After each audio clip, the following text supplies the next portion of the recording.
تو ہمارے کچھ صحافی دوست ہمیں بتاتے ہیں کہ جب وہ زمان پاک جایا کرتے تھے تو اس وقت ہی ان کو روکا کرتے تھے اور کہا کرتے تھے کہ خان صاحب کے بارے میں اتنے سخت الفاظ استعمال نہ کیا کریں. اس وقت یہ کہا کرتے تھے کہ جی زمینی حقائق بدل چکے ہیں, اسٹیبلشمنٹ جو ہے اس کے خلاف لوگوں کے دلوں میں نفرت پیدا ہو چکی ہے, یہ باتیں کیا کرتے تھے. اس وقت یہ کہا کرتے تھے کہ پبلک سینٹیمنٹ جو ہے وہ پاکستان کی اسٹیبلشمنٹ کے خلاف ہو چکا ہے. یہ وہ شخص ہیں فواد چودھری صاحب جو کہتے تھے کہ جی ہم آزادی لے کے رہیں گے, اور یہ اس وقت بہت سی اس طرح کی باتیں کیا کرتے تھے, کہا کرتے تھے تیرا باپ بھی دے گا آزادی, ہم لے کے رہیں گے آزادی. اور پھر فواد چودھری صاحب کے وہ جو الفاظ تھے وہ اتنے خطرناک ثابت ہوئے کہ بعد میں 9 مئی 2023 کے بعد ان کو تحریک انصاف نے گھاس ہی نہیں ڈالی. اب ان کے بھائی میڈیا ٹاک کر رہے ہوتے ہیں, وہ کیا نام ہے اس کا, فیصل چودھری, وہ فیصل چودھری صاحب جو ہیں ان کو تحریک انصاف نے ماننے سے انکار کر دیا. فواد چودھری صاحب کو تحریک انصاف نے رکھنے سے انکار کر دیا. فواد چودھری صاحب کی تحریک انصاف میں وہ سپیس نہیں بن رہی. عمران اسماعیل صاحب جگہ جگہ پاؤں مار رہے ہیں لیکن ان کو سندھ کی قیادت قبول کرنے کے لیے تیار نہیں ہے, کیونکہ عمران خان نے حلیم عادل شیخ کو اپنا ٹرسٹ سمجھا ہوا ہے, تو عمران اسماعیل بھی کھوڈے لائن لگ گئے. اسی طرح محمود مولوی, ان کی کوئی اتنی پولیٹیکل اس طرح کی سٹرگل نہیں تھی, وہ تو خیر وہ ایک بار ایم این اے بنے اور وہ بھی تحریک انصاف کے ٹکٹ پر. تو اب یہ جو لوگ ہیں یہ شاہ محمود قریشی سے ملاقات کرنے گئے. اچھا, اب جو شاہ محمود قریشی کا جو فیکٹر ہے نا بڑا امپورٹنٹ ہے کہ شاہ محمود قریشی اب تک 9 مئی کے تمام مقدمات میں باعزت بری ہوئے. ان کے صاحبزادے مخدوم زین قریشی, ان کو بھی سزا نہیں ہوئی. اٹ مینس کہ کہیں نہ کہیں کوئی کھچڑی ضرور پک رہی ہے, اور شاہ محمود قریشی جو ہیں وہ پاکستان کی اسٹیبلشمنٹ کے خلاف نہیں جا سکتے, آج تک نہیں گئے. وہ بھی جانتے ہیں کہ وہ جس اسٹیبلشمنٹ کے لاڈلے اور چہیتے سیاستدان تھے, ویسے پاکستان کی تاریخ میں یہ بھی لکھا جائے گا کہ شاہ محمود قریشی, چودھری پرویز علی, اس کے بعد شیخ رشید, ڈاکٹر علامہ طاہر القادری, حامد ناصر چٹھا, اس طرح کے بہت سے سیاستدان جو پاکستان کی اسٹیبلشمنٹ کی اشیر بات کے اوپر چلتے ہیں, جو چلتے تھے, آج تک وہ پاکستان کی اسٹیبلشمنٹ کو ناراض نہیں کر سکے. اور ایک سیاستدان جن کی میں گواہی خود دے سکتا ہوں وہ تو شاہ محمود قریشی ہیں کہ وہ 9 مئی میں ملوث نہیں تھے, اس میں کوئی شک نہیں. انہوں نے کورٹ میں, ATC کورٹ میں کھڑے ہو کر کہا, انہوں نے کہا کہ اگر میں 9 مئی میں ملوث پایا گیا تو میری آنے والی نسلیں غارت ہو جائیں, تباہ ہو جائیں. جس شخص نے اتنی بڑی بات کر دی ہو, اٹ مینس کہ سر الفاظ کم پڑ جاتے ہیں اور بات بڑھ جاتی.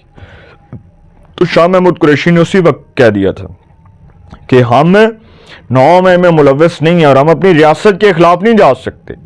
اٹ مینس کہ کہیں نہ کہیں تحریک انصاف کے اندر مائنس عمران فیکٹر پر کام ہو رہا ہے.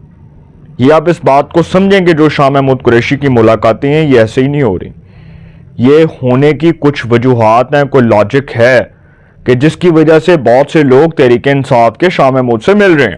اب سلمان اکرم راجہ بھی گئے ہوئے تھے, حالانکہ وہ سیکرٹری جنرل ہیں, علیمہ خان گروپ سے ان کا تعلق ہے, لیکن اس وقت پاکستان کی اسٹیبلشمنٹ نہیں چاہتی کہ تحریک انصاف کی جو اس وقت کی جو موجودہ لیڈرشپ ہے اس میں کوئی ایسا شخص اس اہل ہو کہ وہ آگے آ کر تحریک انصاف کو, اس کی کمان کو سنبھالے. کیونکہ بیرسٹر گوہر تو برائے نام ہے نا, ان کو تو صرف برائے نام تحریک انصاف نے بنایا, اور تحریک انصاف نے بنایا لیکن پاکستان کی مقتدرہ نے قبول کیا, اس لیے کیونکہ وہ تحریک انصاف کے کہنے پر بھی پاکستان کی مقتدرہ سے لڑائی نہیں لے سکتے.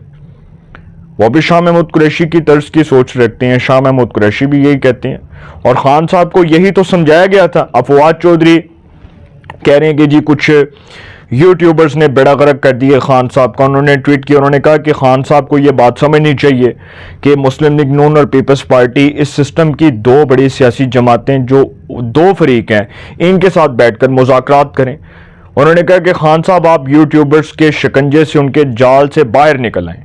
اب خان صاحب کو وہ جو بات سمجھا رہے ہیں فواد چودھری, ویسے تو بات انہوں نے زندگی میں پہلی بار کوئی اچھی بات کی ہے کہ خان صاحب پاکستان کی اسٹیبلشمنٹ سے نہ لڑیں, کیونکہ اس کا براہ راست نقصان آپ کے اپنے جو ہے وہ کردار کو اور آپ کی اپنی سیاست کو ہوگا. لیکن خان صاحب نے وہ جو ہیں وہ باہر کے ملک میں بیٹھے ہوئے یوٹیوبرز, ان کے جھوٹ چتالی پروگرام ٹویٹس کے اوپر یقین کیا ہوا ہے, اور اسی کے اوپر وہ اپنی سیاست کو, اپنے روش کو قائم رکھے ہوئے ہیں. تو یہی چیز تو ان کے لیے ڈیمیجنگ ہے, خان صاحب کے لیے, جو ان کو ابھی تک سمجھ نہیں آ رہی.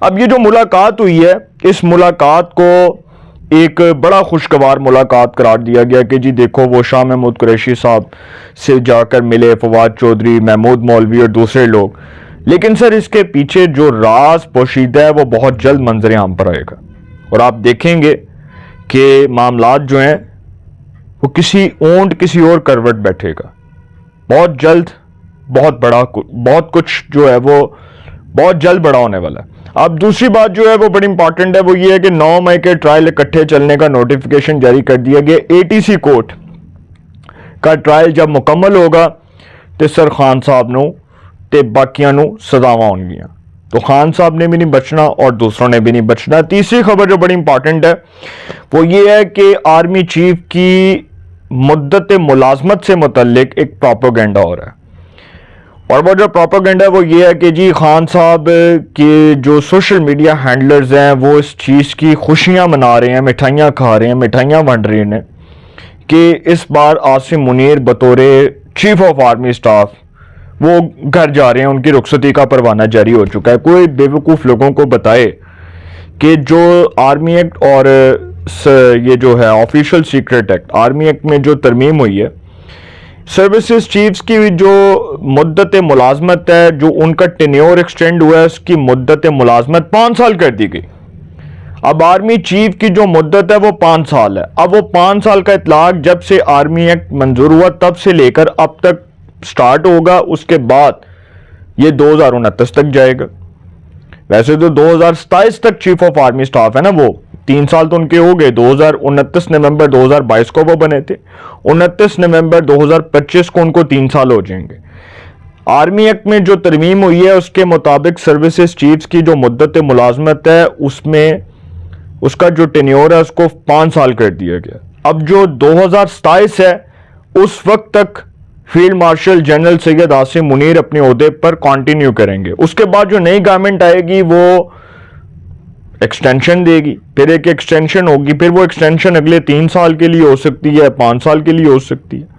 تو سر آرمی چیف تو کہیں نہیں جا رہے۔ ویسے تو میرا اپنا جو ذاتی تجزیہ ہے 2032 تک فیلڈ مارشل اسی عہدے پر ہیں، تو سر جو پروپیگنڈا کر رہے ہیں وہ کریں، اور مٹھائیاں کھانے والے مٹھائیاں نہ کھائیں، کیونکہ یہ جو مٹھائیاں ہیں، یہ جو لڈو وہ منہ میں ڈال رہے ہیں، یہ بعد میں لڈو وہ نکال کے الٹیاں کریں گے، ان کو یہ لڈو ہضم نہیں ہوں گے۔ اپنی رائے کا کمنٹس میں ضرور اظہار کیجیے گا۔ انشاءاللہ ایک نئے سیگمنٹ کے ساتھ پہ ملاقات ہوگی۔ آپ اپنا بہت خیال رکھیے گا۔ اللہ نگہبان۔